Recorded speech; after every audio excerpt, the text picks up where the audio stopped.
Au 6 décembre, Rennes vivra au son des Transmusicales, 42e édition. La programmation a été dévoilée cet après-midi.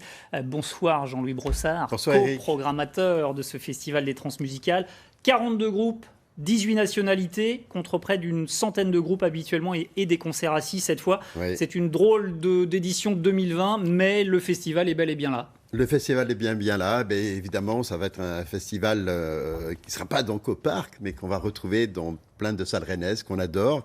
Puis on va aller voir nos amis aussi dans d'autres lieux. Et donc ça, c'est très chouette. Donc c'est vrai que les gens seront assis, porteront des masques, distanciation. Est-ce que Voilà, ça ils seront placés. Il faudra réserver ses places aussi. C'est pour ça que la billetterie n'est pas encore en vente, Eric. Faut pas se précipiter. Non, mais je dis pas ça. Attention. Non, mais ce que je dis, c'est que les gens vont pouvoir aller voir, si tu veux, les concerts qu'ils vont préférer faire, soit aux Libertés, soit au MEM, soit à la Cité.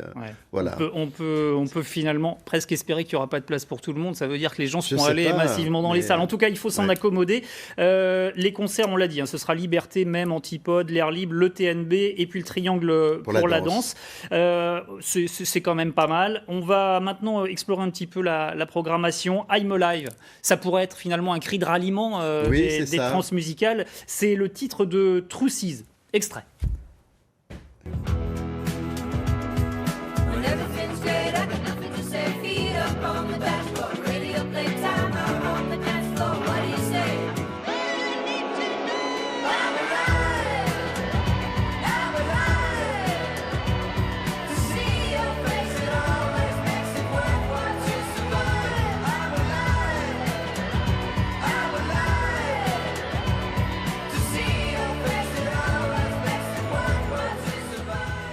Alors je crois que les gamers qui jouent au foot sur FIFA 20 connaissent déjà ce titre qui est dans la playlist.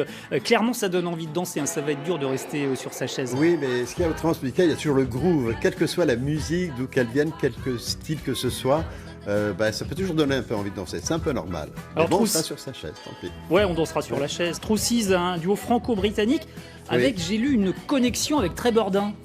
Ah ben ça, tu me l'apprends, Eric. Si, a priori, ils sont allés peaufiner leur album du côté de Trébordin, où il y aurait des attaches familiales. Voilà.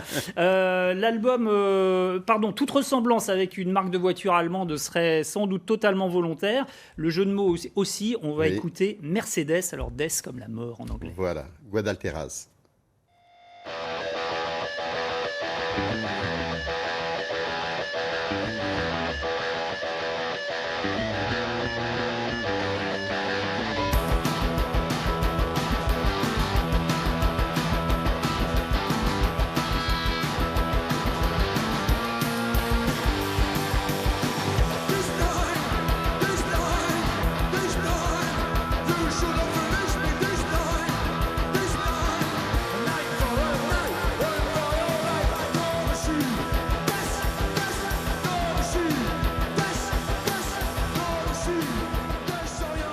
Un petit peu de gros son au trans avec Guadalteras, 100% pur beurre comme son nom l'indique.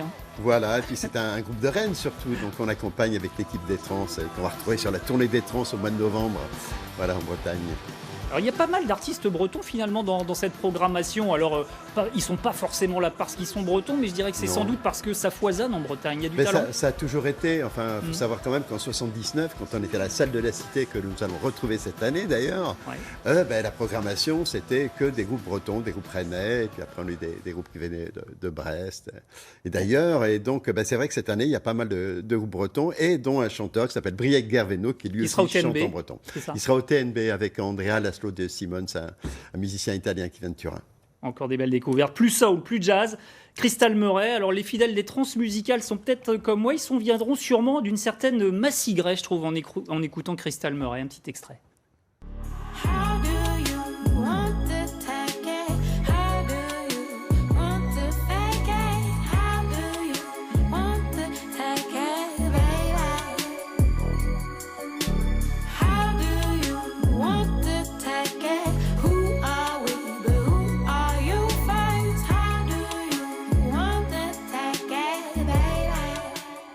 Voilà, c'était August Knows. Un petit mot sur Crystal Murray ? Oui, donc elle est toute jeune évidemment dans la ans. musique, 18 ans, mais son papa, David Murray, est un saxophoniste ténor bien connu des gens qui aiment le jazz, la soul et le funk. Voilà, donc ça va être un de ses premiers concerts. On attend un album pour l'année prochaine. Il y a quelques héritiers sur ce festival, je crois. Oui. Donc il y a Zinda Reinhardt, qui est la petite-fille de Django Reinhardt. Ouais. Mais elle ne joue pas de guitare, par contre, elle fait du rap sur de la musique électronique. Et il y aura aussi le fils de Manu Dibango, donc qui s'appelle James BKS. Donc, il sera donc aussi au Transmusical. Mais ils ont toutes leurs personnalités. On peut rajouter très rapidement, il y aura l'UJPK, ce sera la création salle de l'air libre, l'UJPK, anciennement Columbine, encore un Rennais. Merci beaucoup Jean-Louis. Merci Eric. Et puis les Transmusicales 2020, un petit résumé, c'est donc du 2 au 6 décembre, salle de la Cité, aux Libertés, au même, à l'Antipode, à l'air libre, au TNB et au Triangle pour la danse. Toute la programmation est sur le site internet de France 3 Bretagne. Des liens pour écouter les artistes et déjà quelques reportages et interviews compilés par Benoît Thibault. Voilà pour